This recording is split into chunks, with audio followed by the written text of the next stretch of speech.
자, 여러분들 반갑습니다. 역사 한 수업의 김한수입니다. 자, 여러분들 이제 세 번째 영상을 시작해 보도록 하겠습니다. 오늘 교과 학습지는요 5쪽을 펼쳐주시기 바라겠습니다. 학습지는 5쪽, 교과서는 13쪽이네요. 교과서는 13쪽, 교과서는 13, 14, 15, 16쪽까지 나가보도록 할 겁니다. 우리 앞에 한번 봐보도록 해보겠습니다. 앞에 보면 제목이 삼국이 중앙 집권적 고대 국가로 발전하다라는 내용으로 오늘 수업을 진행해 보도록 하겠습니다. 우리 저번에 배운 내용을 한번 확인해 보도록 할게요.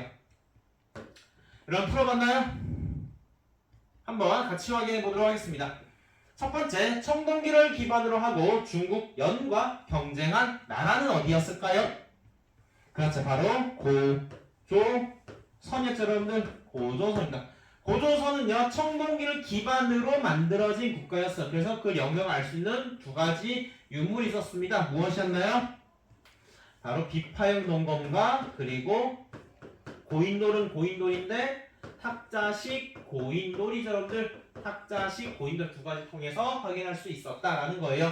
자, 2번, 위만의 철기를 본격적으로 들인 국가는 재정 분리의 특징을 보인다. 자, 위만에 의해 철기를 본격적으로 들인 국가에 대해서 묻고 있네요. 국가를 묻고 있네요. 이 국가의 힌트는 앞에 있습니다. 위만에 의해 철기를 본격적으로 들였다. 위만에 의해 본격적으로 들인 국가는 어디였다? 고조선이다라는 거죠. 고조선의 변화와 관련된 거였죠, 여러분들. 고조선은 재정 분리였나요? 재정 일치였죠, 여러분들. 재정 일치를 보여주는 대표 사례가 무엇이었다? 단군 왕검이라는 명칭이 있죠. 단군 왕검이라는 명칭을 통해서 재정 일치라는 사실을 확인할 수 있다는 거죠. 자, 3번, 왕을 중심으로 사출도를 설치한 국가의 사회 모습으로 서옥제 특징을 보인다. 자, 이 국가를 묻고 있네요. 국가가 무엇인지 묻고 있네요. 이 국가 뭔가? 왕을 중심으로 사출도 설치 때 우리는 뭐다? 이거를 오부족 연맹체다라는 거죠. 오부족 연맹체 국가인데 사출도를 설치했다. 바로 이게 어디다? 부여다라는 부여. 부여의 사회 모습으로는 서옥제를 갖고 있나요? 서옥제는 어느 나라의 결혼 풍습이었나요? 서옥제는 고구려였죠. 일치하지 않네요. 부여의 사회 모습과 고구려의 사회 모습이 일치하지 않기 때문에 정답은 X가 되겠습니다. 참고로 부여의 결혼 풍습은요. 부여의 결혼 풍습은 뭐라 하냐면 형사 취수혼이라고 합니다. 형사 취수혼이라고 합니다. 자세한 건 또 그 다음 문제 때 확인할 수 있습니다. 자, 그 다음 이제 수능과 한능검을 통해서 확인해 보도록 하겠습니다.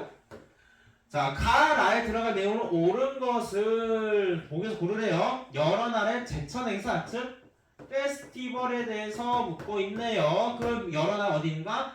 부여, 고구려, 동해, 사만 등 초기 국가들에 대한 내용들을 담고 있습니다. 무천이라는 제천 행사의 반나수로 아니다. 바로 써볼게요. 부여의 제천 행사 뭐였나요, 여러분들? 부여는 어떻다? 젊다라 했죠? 부여는 젊다. 영고. 고구려는 어떻다? 고구려는 강하다라는 거. 고구려는 동맹이었어. 고구려는 동맹. 동해는 무천이었고요. 무천. 사마는 계절제였죠. 계절제. 자, 이렇게 쓰고 시작해 봅시다. 무천이라는 행사 제천에 반나와서 가물을 즐겼다. 무천 틀렸죠. 어디에 이거는? 가가 아니라 어디에요? 그쵸? 다죠. 다가 들어가죠. 10월에 지내는 제천 행사는 국중대회로 동맹이라 했다. 나 고구려 맞나요? 그쵸? 맞죠. 영고라는 제천 행사를 열고 죄수를 풀어주겠다. 영고 다인가요? 아니죠. 가죠. 그래서 부여라서 틀렸고 10불에 끝난 5월과 10월에 제사를 했다. 우리는 이거를 계절제랍니다. 5월과 10월에 하는 계절제. 5월과 10월에 하는 계절제라서 맞습니다. 정답은 그래서 4번으로 찾아가면 되겠습니다. 부여는 젊어요. 부영고면 고구려는 강하다. 고구려 동맹이고요. 동해는 무천입니다. 동무천. 가에 들어간 내용으로 옳은 것을 묻고 있네요. 지도에 표시된 수화강 유역 첫 번째 힌트 중심을 상당 이 나라는 평원과 구름 넓은 모시만 씁니다. 농업과 목축으로 생업을 하며 12월에 영고라는 제천 행사 이렇게 열었습니다. 그리고 여기 힌트가 또 나오죠. 지도. 지도를 좀 파악해봤었어요. 이 나라 어디다? 바로 부여다라. 부여. 여기 나오죠, 여러분들. 형이 죽으면 형수를 아내로 삼는다. 이게 뭐냐면, 여러분들, 이게 부여의 결혼 풍습인 형사 취수혼에 대한 내용입니다. 이게 형이 죽으면 형수를 아내로 삼는다. 즉 형의 아내를 동생이 갖는다라는 거예요. 이게 형사 취수혼이라는 어디 나라? 부여의 원화 결혼 풍습이라는 거예요. 자, 아무튼 부여입니다. 부여를 찾아봅시다. 정사암에 모여 제상을 설치했다. 정사암 회의로서 이거는 백제예요. 백제의 정사암 회의로서 국가의 최고 의사결정 기관입니다. 2번 여러 가가 별도로 사출도를 다스렸어요. 맞죠? 2번 음락 간의 경계를 중시하는 책화가 있었어요. 어디였어요? 여러분들 뭐지? 이거는 동해죠. 동해 책화. 경계를 넘어서면 보상하는 제도라고 했어요. 사회질서를 유지하기 위해 법금 8조를 두었어요. 이게 뭐냐면 이게 고조선의 8조법을 말하는 고조선의 8조법. 4번은 고조선의 8조법입니다. 제사상의 천공과 신성제의 소도가 존재했다. 자, 이건 뭐죠, 여러분들? 제사와 정치가 어떻다? 분리되는 모습을 재정 분리를 보여주는 거고, 이게 어디다? 삼한이었다는 거죠. 그래서 정답은 2번이 되는 겁니다, 여러분들. 알겠나요? 좋아요. 자, 오늘 배울 학습 목표는 총 몇 개다? 역시나 3개입니다. 학습 목표를 읽어봅시다. 제가 계속 강조한 이유가 있었습니다. 첫 번째, 초기 국가와 고대 국가의 차이를 파악할 수 있다. 읽어봤습니까? 마음속으로 읽어보세요. 2번, 삼국의 발전 과정을 왕을 중심으로 이해할 수 있다. 좋아요. 3번, 가야의 성전과 몰락을 주변 국가의 관계 속에서 이해할 수 있다. 좋아요. 자, 여러분들 오늘은요, 고대 국가라는 개념을 배우게 될 겁니다. 이 고대 국가는 앞서 배운 초기 국가와 뭔가 다릅니다. 그 차이를 한번 파악해보고, 두 번째로 이 고대 국가의 대표적인 게 바로 삼국이죠. 삼국은 뭐냐? 고구려, 백제, 신라가 있습니다. 고구려, 백제, 신라를 왕을 중심으로 한번 파악해 볼 거고요. 3번, 이 고구려, 백제, 신라의 사이에 껴있는 하나의 나라가 있습니다. 즉 고대 국가에 들지 못한 국가 하나 있습니다. 바로 가야 연맹이라는 나라입니다. 가야 연맹의 성장과 몰락은 주변 국가의 관계에 많은 영향을 받습니다. 그래서 주변 국가 관계 속에서 이해를 할 건데, 이 대표적인 주변 국가 어디냐면요, 고구려와 신라입니다. 고구려와 신라. 이를 통해서 파악해 보도록 하겠다. 자, 고대 국가와 초기 국가의 차이를 이해하기 위해서는 이 그림을 통해 설명할 수 있습니다. 말이 많은데요. 이렇게 전 이야기를 해볼게요, 여러분들. 이렇게 이야기를 해볼게요. 이거 좀 지우고 싶은데. 사람이 있고, 부족이 있고, 그리고 왕이 있습니다. 가운데 뭔가 있어요, 여러분들. 이게 무슨 말이냐면, 여러분들. 이게 무슨 말이냐면, 지금 여기가 여러분들 여기가 초기 국가입니다. 여기가 초기 국가. 그러면 초기 국가는 어떻게 형성되었는가? 여러분들 학기 초에 3월 4일날 입학을 했습니다. 서로 모르는 서먹서먹한 개별 인간들이 있었어요. 그 인간들 한 명 한 명이 서로 친해지면서 무리를 만들기 시작합니다. 그 무리를 형성하게 됐습니다. 그게 바로 여러분들 1학년 1반, 1학년 2반, 1학년 3반, 1학년 4반, 1학년 5반이라는 무리가 만들었어요. 그 무리 속에서 대표자를 뽑습니다. 무리가 있으면 항상 리더가 있어야 돼요. 리더를 우리는 족장, 부족장이라고 부릅니다. 정의를 하면 우리는 처음에 입학해서 개별적으로 서로 서먹서먹한 관계였어요. 그러다가 서로 무리를 이어갑니다. 한 1반이라는 무리, 2반이라는 무리, 3반이라는 무리, 4반이라는 무리, 5반이라는 무리가 만들어졌어요. 그 무리 리더를 뽑았습니다. 우리는 그거를 족장이라고, 그 무리를 뭐라 한다? 바로 부족이라 한다. 부족. 다르게 말하면 1반을 우리는 부족이라고 하고, 반장을, 그 리더를 뭐라 한다? 우리는 저번 시간에 배웠던 가라고 부른다. 그래서 가. 마가, 우가, 저가. 고구려에 여러 가들 있었다는 거죠. 부족 또는 부. 이렇게 부른다는 거죠. 이 부들이 이제는 1반이 있었고, 2반이 있었고, 3반이 있었고, 4반이 있었고, 5반이 있었다는 것. 이 부족들이 이제는 연맹을 맺습니다. 연맹을 맺습니다. 왜? 왜 연맹을 맺었다? 여러분들 왜 연맹을 맺었다? 철기 시대로 넘어가면서 전쟁이 빈번해지고 커졌기 때문에 생존하기 위해서는 우리 옆에 있는 1반, 2반, 3반, 4반, 5반이 연합을 해야 돼요. 연합을 하면 또 리더, 그 안에서 또 리더가 있어야 돼요. 그 리더를 뭐라 한다? 바로 킹이라 한다. 왕이라 한다. 왕. 이 부족들 안에서 반들 안에서 왕을 뽑습니다. 킹을 뽑습니다. 이게 바로 뭐다 여러분들? 초기 국가다라는 거예요. 자 그러나 초기 국가는요 왕의 권한이 매우 약했습니다. 매우 약했어요. 자 한번 이걸 확인해 보죠. 자 초기 국가는요 왕의 힘이 부족보다 약했어요. 또는 군장이라고 합니다. 군장보다 힘이 약했어요. 왜냐? 왕은 말 그대로 여러 부족들 대표하는 사람들밖에 안 됩니다. 여러분들의 반장들도요 힘이 강력한가요? 반장이 지시 내리면 여러분들 막 움직이게 일사불란하게 움직이나요? 아니죠 여러분들. 반장은 말 그대로 그 반을 대표하는 사람일 뿐이에요. 이 왕도 마찬가지입니다. 이 왕도 각 부족은 전체를 대표하는 사람에 불과합니다. 그러다 보니까 이 왕은요 어떤 농사가 잘 안 됐을 경우에는 책임을 물고 이 부족들에 의해서 물러날 수가 있었어요. 그러나 여러분들 왕은 또 왕이에요. 국가가 또 발전하려면요 강력한 리더십이 필요할 때도 있습니다. 강력한 권력을 갖고 강력한 힘을 갖고 A 부족 보고 A 부족 너 저기 공격해, 넌 저기 공격해, 넌 저기 공격해 각각 지시를 내려서 군대를 보내서 땅을 넓힐 필요가 있어요. 즉 왕권을 강화시켜 나갈 필요가 있습니다. 그래서요 이 왕은요 왕권을 강화시킬 다양한 방식들을 도입하게 됩니다. 그 결과 왕은 각 부족들, 이 군장들을 자신의 아래로 복종시키는 형태로 바뀌게 됩니다. 이 군장들은 그래서 귀족이라 불리면서 왕의 명령을 받는 형태로 바뀌게 됩니다. 우리는 이거 뭐라 하는가? 바로 고대 국가라고 부릅니다.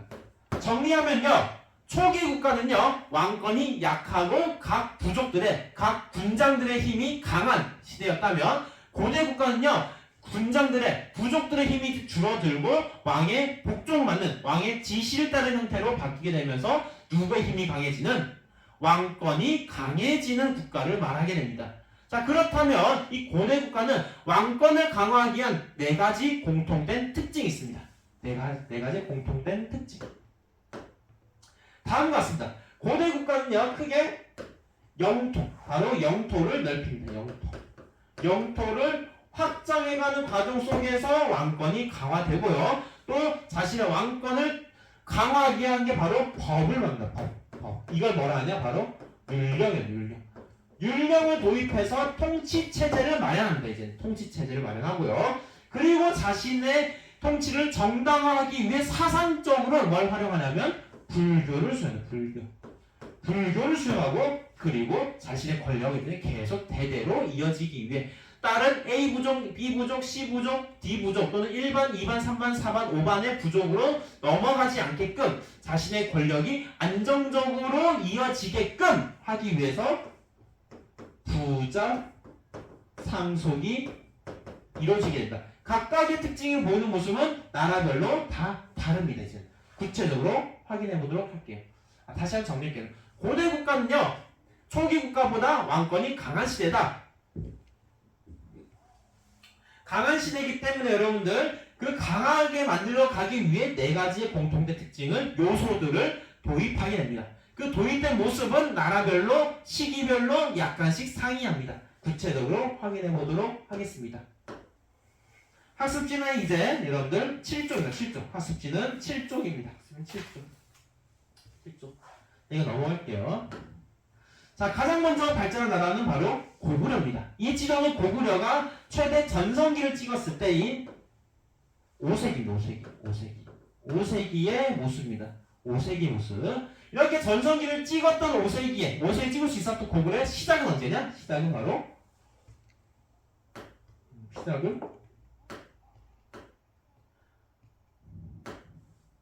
시작은 바로 성립으로 따질 수 있어요. 성립. 다 꺼내기 나을 것 같아요. 자, 성립으로 따져보겠습니다. 5세기에 전성기를 찍을 수 있었던 것은 바로 기원 전에 기원전에 성립이 되었던 나라입니다. 바로 주먹이 어디서? 졸본이라는 것을. 졸본. 이 공내선 옆에 이쯤에 있어. 이쯤에 있는 졸본 지역에서 건국하면서 고구려 역사가 시작이 됩니다. 고구려는요 바로 그 뒤에 이어서 태조왕 시기에 옥저가 어디 있었어요 여러분들? 1, 2, 3, 4, 5 어디요? 여기 있죠 옥저. 옥저를 정복하고 태조왕 시기에 정복하고 다음에 랴오둥만도를 공격하면서 영토를 넓혀갔습니다. 영토 확장을 해갔습니다.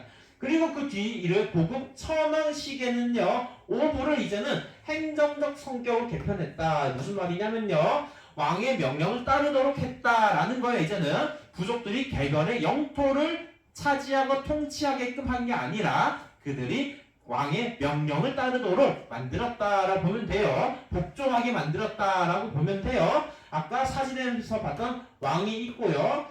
이렇게 부족이 있고 이런 형태를 어떻게 바꿨다? 아까 사진대로 왕이 있고 아래로 부족이 따르도록 만들었다. 복종하게 만들었다라는 거예요. 행정적 성격 개편했다라는 거예요. 뿐만 아니라 고국 천황은요 백성들을 자기 편으로 끌어들이기 위해 백성들을 왕의 편으로 끌어들이기 위해 시행한 법이 있었으니 우리는 그걸 뭐라 한다 하냐면 진대법이랍니다. 진대법은 뭐냐면 말 그대로 빈민을 가난한 사람을 구하도록 도와주는 제도입니다.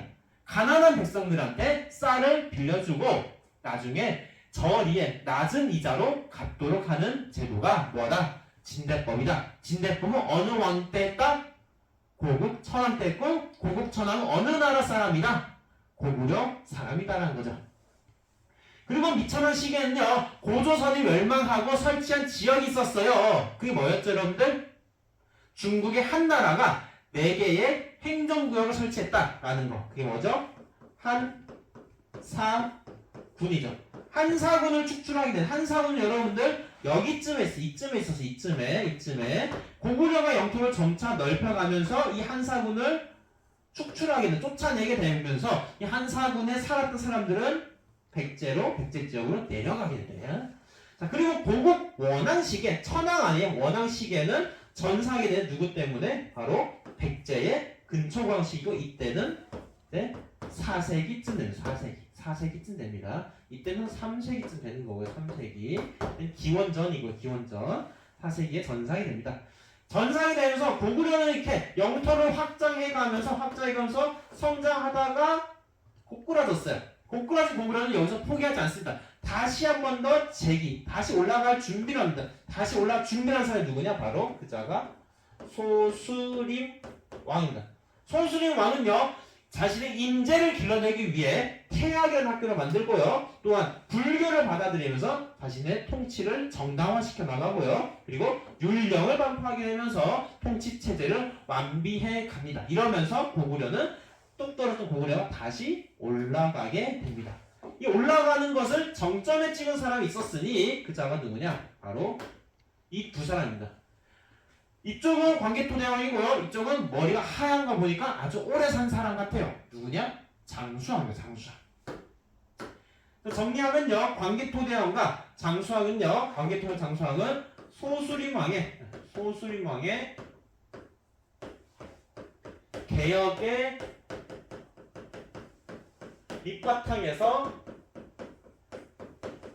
밑바탕으로 전성기를 이룰 수 있었다는 거예요. 그 전성기 시작은 바로 광개토 대왕이에요. 광개토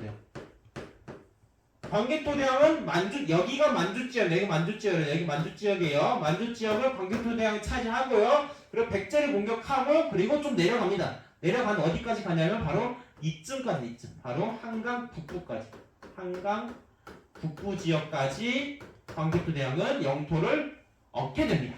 나아가 장수왕은요 이제는 남은 이 지역까지 다 먹으려고 했어요. 이 남은 지역까지 즉 남쪽으로 내려가려 했어요. 우리는 뭐라 부르냐면 남하 정책이라는 장수왕의 남하 정책을 실현하기 위해서는 수도가 너무 멀어요. 그래서 좀 더 가까운 곳으로 내려갑니다. 거기가 어디냐? 바로 평양성입니다. 장수왕은 다르게 말해 평양성을 천도한 이유는 뭐다? Y. 왜? Y. 남쪽으로 내려가게 합니다. 남하 정책을 실시하기 위함이라는 거예요. 남하 정책을 펼치기 위해서 평양성으로 천도하게 됩니다. 그래서 천도해서 남쪽으로 내려갑니다. 성과가 있었어요. 바로 어느 나라의 수도를 먹어버리냐면 백제의 수도인 한성을 먹어버립니다. 한성을 먹어버려요. 차지해버립니다. 자, 그러면서 백제 왕이 죽습니다. 그 자가 누군가? 바로 아이고 계로왕입니다. 계로왕이 이때 전사하면서 한양에 서울에 강이 뭐가 있죠? 한강 있죠? 한강 유역 일대를 전체를 차지하게 됩니다.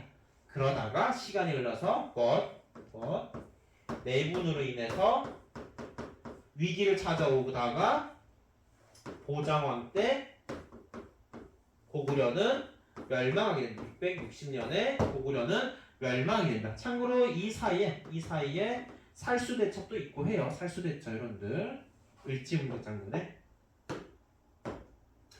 그리고 이제 또 다른 고대 국가인 백제의 발전이 있습니다. 백제의 전성기 사진이다. 백제 전성기 사진인데 백제도 마찬가지로 성립하고 성장하고 전성기를 찍고 쇠퇴하고 부활하는 형태를 띠게 됩니다. 자, 지금 이 지도는요, 백제가 전성기 시절에 바로 이때는 4세기입니다. 4세기. 백제가 4세기의 전성기를 찍던 시절입니다. 4세기에 백제의 전을 찍을 수 있었던 그 시작은 바로 성입니다. 만들어진 것. 바로 이것도 기원 전에 기원전 온조라는 사람이 하남 지역에, 즉 한강 남쪽 지역에 하남 지역에 위례성이라는 걸 만듭니다. 위례성. 하남 지역의 위례성에서 백제국을 성립하면서 백제의 역사가 시작이 됩니다. 백제 시작한 성장이 되는 게 바로 고이왕입니다. 고이왕 시기에 성장이 되는데 고이왕은 율령을 맡게 됩니다. 율령이라는 건 아까 말한 대로 통치체제입니다. 통치체제. 우리나라에도 통치체제가 있습니다. 대한민국을 통치하기 위해서는 국가 시스템이 있어야 돼요. 관련된 공무원들이 있어야 되고요. 공무원들이 일할 기관들도 있어야 돼요. 교육부, 국방부 등 기관이 있어야 돼요. 그런 걸 말합니다. 율령도 마찬가지로요. 육자평 16관등제라는 국가 시스템을 도입하게 되면서 효율적인 통치가 이루어지게 되고요. 대외정벌은요. 당시 이쪽에 여기서 백제국을 만들게 되는데요. 이쪽에 무슨 나라 있었죠? 사만 중에서 마한이랑 있었어요. 마한에 여러 소국들이 있어요. 여러 소국들이 있는데 그 소국들 중에서도 목지국 등 여러 소국들을 정복하게 됩니다. 이런 고이왕의 노력에 힘입어서 전성기를 찍은 사람이 누구냐? 바로 근초고왕이고 이때가 사세기입니다. 근초고왕은요 부자 상속하게 됩니다. 부자 아들한테 바로 이제는 상속하게 되고 그리고 이제는 또 남하게 된다. 쭉 내려가요. 그럼 참고로 고이왕 시기에는요, 고이왕 시기의 땅은요, 고이왕 시 땅은 서울을 중심으로 한 이 정도밖에 안 됩니다. 이 정도밖에 안 돼. 서울을 중심으로 이 정도밖에 안 돼요. 고이왕 시기에는요. 그러다 근초고왕 시기에는 쭉 내려갑니다. 쭉. 마한의 남은 지역들을 다 복속하고요. 그리고 위로도 올라가는 위로에 누구 어디 있다? 고구려를 공격합니다. 마한의 남은 세를 복속하고 바로 평양성을 또는 고구려를 공격하게 되죠. 고구려를 공격하게 되는데 이때 고구려에서 전사한 사람이 있었습니다. 그 자가 누구냐? 그 자가 바로 고국원왕이었어요. 고국원왕이라는 고구려 왕이 전사하게 되었다라는 거죠. 한편 외교적으로는요, 중국지에 동진이라는 나라 하나 있었어요. 동진과 교류도 하고 또 일본과 교류를 하게 되는데 교류가 하게 된다라는 거예요. 이때 일본과의 교류를 보여주는 대표적인 유물 하나가 있어요. 바로 이렇게 생긴 거.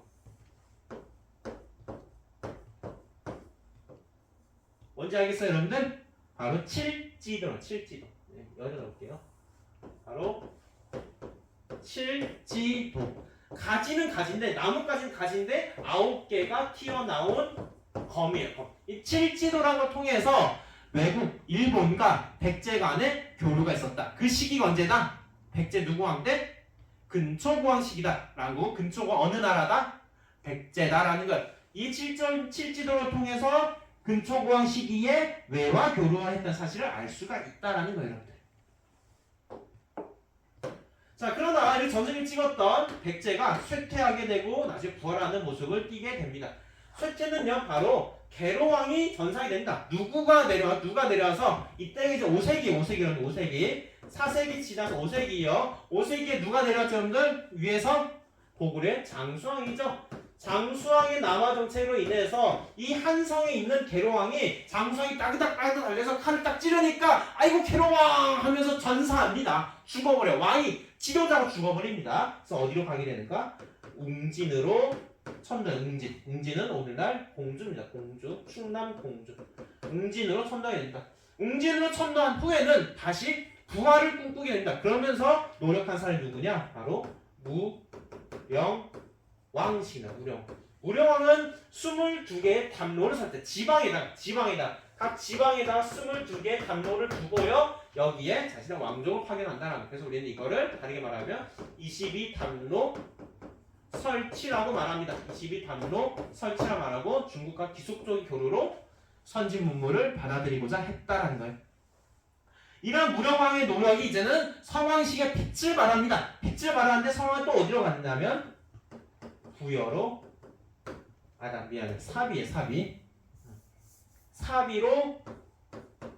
사비로 첨당이 됩니다. 사비로 첨당하고 국호는 남부여라고 개칭하게 됩니다. 왜냐? 백제는 부여 고구려에서 이동한 사람들이 만들어진 나라였기 때문이다 라는 거예요. 그리고 정치기구와 행정체를 정리해야 되는데요. 중앙은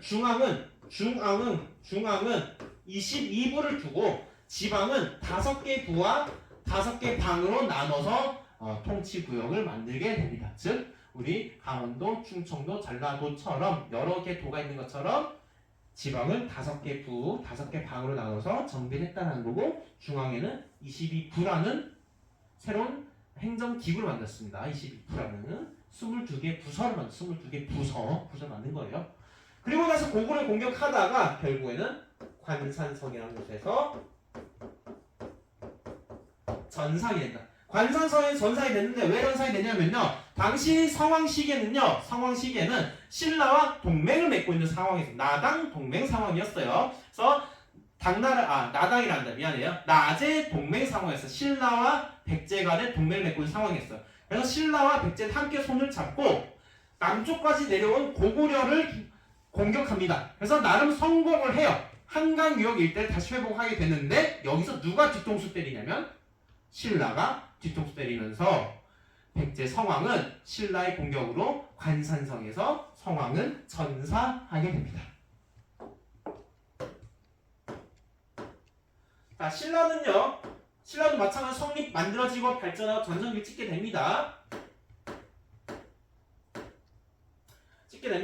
자, 신라가 전성기 사진이에요. 6세기. 이거는 이제는 6세기의 신라의 전성기 사진인데요. 신라도 말 그대로 이제 기원 전에 성립이 됩니다. 6개 부예요. 여기서 6개의 반이만 1반, 2반, 3반, 4반, 5반, 6반까지가 연맹한 국가로서 금성, 그 지역 금성 중심으로 발전한 나라입니다. 금성 중심으로 발전한 나라예요.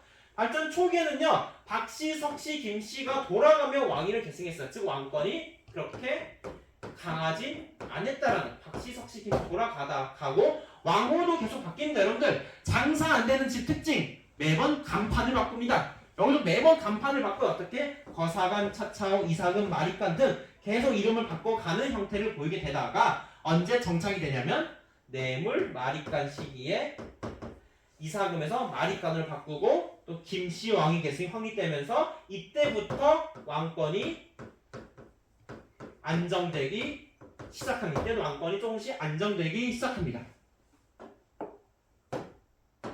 자, 시간이 흘러서 이제 또 전성기가 오기 전에 이 사이에 전성기와 뇌물마리간 사이에 여러분들 전성기와 뇌물마리간 사이에 무슨 일이 있냐면 이제 5세기에 지금 이때가 4세기거든요. 이때 4세기 4세기였다가 5세기에 무슨 일이 있냐면 여러분들 5세기가 어느 나라가 전성기였어요? 어느 나라 전성기 여러분들? 어느 나라? 5세기가 고구려였어요. 고구려가 여기까지 내려왔을 때 여기가 5세기 고구려의 전성기였고 여기까지 내려왔던 왕이 누구예요 여러분들? 장수왕이었죠. 장수왕 여기 내려오니까 백제와 신라는 어떤 생각이었겠어요 여러분들? 자칫하면 우린 죽겠다라고 이제는 안 죽으려면 어떻게 해야 돼요 여러분들? 함께 손을 잡아야죠. 그래서 5세기에 여러분들 나제 동맹을 체결하게 됩니다. 나제 동맹. 백제와 신라와 백제, 나제 간의 동맹을 체결된다. 자 그러면 Y 왜 맺었다는 걸 누가 내려와서 5세기에 누가 내려와서 장수왕이죠. 장수왕의 남하 정체로 인한 위기 상황이 있었기 때문에 나제 동맹을 체결하게 되었다는 거고 이 나제 동맹은 추후 결혼 동맹으로 더욱 발전하게 됩니다, 여러분들. 더욱 발전하게 돼요. 자, 이렇게 이제 나름의 나제 동맹으로 위기를 극복하려는 신라는 이제 전성기를 찍게 됩니다. 전성기는 크게 세 명의 왕이죠. 세 명의 왕. 먼저 지증왕과 법흥왕과 진흥왕. 지법진이라는 세 명의 왕이 대표적으로 있습니다. 지승왕은요 이제는 중국하고 비슷하게 신라를 바꾸고 왕으로 왕이라 킹이라고 부르게 되면서 왕권을 더욱 강화해 나갑니다. 법흥왕은요 알고 법과 다 관련된 불법, 법률 다 관련된 거예요. 바로 불교를 공인하고 율령을 반포하고 그리고 군대권을 장악합니다. 군사지휘권을 장악하기 위해서 만든 기구가 뭐냐? 병구를 설치해요. 이런 개혁을 바탕으로 해서 영토를 뻗쳐나갑니다. 법흥왕 시기에 뻗쳐나갑니다. 그럼 정복한 곳 어디냐? 금관 가야 지역을 정복하게 됩니다. 자, 그 뒤를 이어서 진흥왕은요 화랑도라는 새로운 군대를 만들게 되고요. 그리고 영토를 확장하게 되는데 바로 가장 먼저 대가야를 병합하고 나아가 한강유역 이 일대를 장악하고 또 올라갑니다. 또 올라가서 최대 영토를 누리게 된다. 이 한강유역을 장악하는 과정 속에서 전산이가 있었으니 백제 사람 누구? 백제와 성왕이 전사하게 되고 그 전투가 뭐다? 관산성 전투였다는 거예요. 자, 다시 말할게요. 그러면 6세기에 신라는 영토를 확장해 갔습니다. 누구와 함께? 백제와 함께. 백제 당시 왕은 성왕이었다는 거예요. 나제 동맹 상황이었기 때문에 백제의 진흥왕은요 성왕과 함께 고구려가 차지하고 있는 한강 유역 일대를 공격합니다. 자, 한강 유역 일대를 회복을 했어요. 자, 그러나 막상 차지해 보니까 신라는 욕심이 나는 거예요. 한강 전체를 다 이제 차지하고 싶은 거예요. 그러면서 백제를 공격하기 시작합니다. 그래서 배신감을 느낀 백제는 신라와 전투를 벌이게 됩니다. 그러면서 전사한 게 바로 성왕이 전사한 거고 그 전투가 뭐다? 관산성 전투다 라는 거죠. 관산성 전투다라는 거예요. 자, 이렇게 해서 진흥왕은 최대 영토를 누리게 되면서 총 5개의 비석을 세우게 됩니다. 단양신라 적성비, 창녕 척경비, 그 다음에 북한산 순수비, 황초령 순수비, 마우령 순수비 등 이 5개 비석을 통해서 어느 왕인가 알아야 된다? 진흥왕인가 알아야 된다. 진흥왕 시기에 최대 영토를 노렸다. 최대 영토를 펼쳤다라는 걸 확인할 수가 있습니다. 참고로 우상국은 여러분들 지증왕 시기에 지증왕 시기에 울릉도 오늘날 울릉도 즉 여기가 우상국을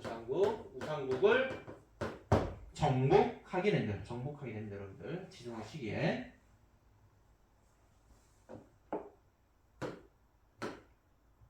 삼국의 가야 제가 잘못 말한 것 같은데요 여러분들. 우상국은 잘못 말한 것 같아요. 우상국은 지승왕이 아니라 진흥왕. 진흥왕 시기에 정복합니다. 제가 잘못 전달했어요. 미안합니다 여러분들. 진흥왕 시기에 정복합니다. 울릉도를 진흥왕 시기에 정복합니다 여러분들. 진흥왕 수정할게요 여러분들. 진흥왕 시기에 정복한다. 자, 그리고 또 다른 나라인 가야가 있습니다. 가야. 자, 삼국이 이렇게 있었어요. 고구려, 백제, 신라가 있다면 이 조그만 지역에 가야가 있었어요. 가야는요 소국 연맹체예요. 연맹 국가가 아닙니다. 여러분 가야는 연맹 국가가 아니라 소국 연맹체예요. 조그마한 국가들 즉 군장 국가입니다. 군장 국가 여러분들 군장 국가들 간의 연맹만 한 겁니다. 소국 연맹체와 연맹 국가의 차이는요 여러분들 연맹은 하긴 했어요. 군장들이 부족들이 1반, 2반, 3반, 4반, 5반 연맹을 했는데요. 왕을 뽑으면 연맹 국가고요. 왕이 없으면 연맹체예요. 연맹체 그냥 연맹체. 왕이 없으면. 그래서 가야는요. 왕이 없어요. 군장들이 연맹을 했지만 1반, 2반, 3반, 4반, 5반들이 함께 하긴 했지만 왕이 없는 체제다라는 거예요. 이런 체제의 가야는요. 처음에 그 연맹을 이끄는 맹주가 있어요. 대표자가 있어요. 대표자. 그걸 바로 우리는 정기가야 연맹이라고 정기가야 연맹을 주도한 곳이 금관가야. 금관가야가 초기 연맹 정기가야 연맹을 주도를 하다가 고구려의 공격으로 금관가야가 쇠퇴하게 된다. 참고로 고구려가 공격할 때 이때 고구려가 누구였냐면 광개토대왕.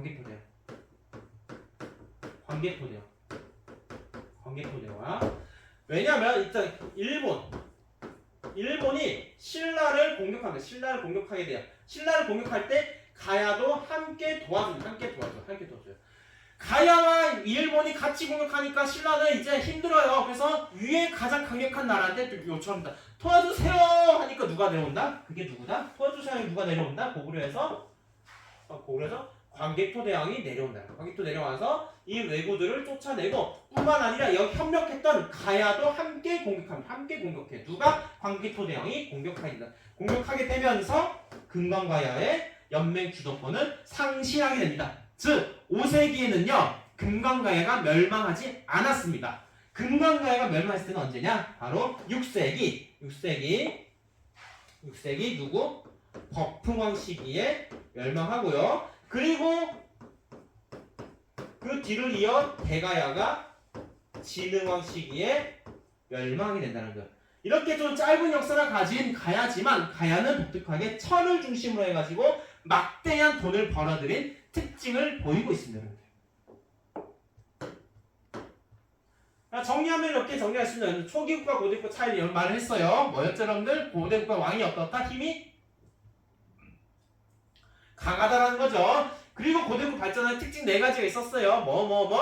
율력, 불교, 영토, 부자, 상속 이었죠 여러분들. 자, 그런 발전과의 왕을 중심으로 파악을 해봤고 가야도 신라와 고구려 관계 속에서 그 주도권의 상실 그리고 누구에 멸망했는지를 확인해봤습니다. 자세한 건 한번 화이트보드로 확인해보도록 하죠. 화이트보드. 우리는 방금 고대 국가에서 초기 국가와 일단 이렇게 넣을게요. 초기 국가와 고대 국가의 차이를 파악해봤어요. 초기 국가는 왕권이 약했다면 고대 국가는 왕권이 강했다는 거고 이 왕권을 어떻게 강화시켜 나갔는가? 어떻게 강화시켰는가? 불교를 수용하고 율령을 반포하고 그다음에 부자 상속을 하고 그다음에 영토를 확장해가는 모습을 보였다라는 거예요.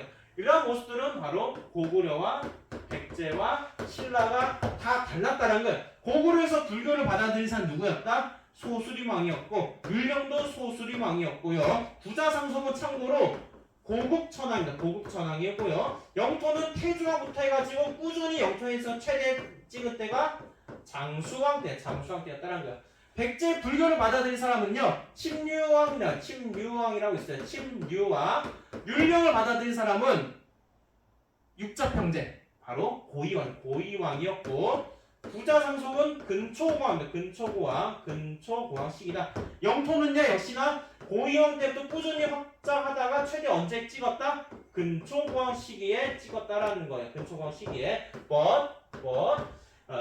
그러나 누가 전사했었다? 계로왕이 전사하게 되었고요. 그리고 나서 무령왕 시기에 나름의 복귀를 노력했다가 누가 전사했다? 여러분들 또 성왕이 어디서? 관산성에서 전사했었다는 거죠. 신라도 마찬가지. 불교는 누가 공인했었다? 법흥왕이었고요. 법흥왕. 율령도 누구? 법흥왕. 율령도 법흥왕. 부자상속은 딱히 누구랑 말하기는 어렵습니다. 이게 신라는 딱히 말이 누가 했다 말은 없죠. 이걸로 대체할게요. 김씨 단독 세습. 김씨 단독 세습은 누구였다?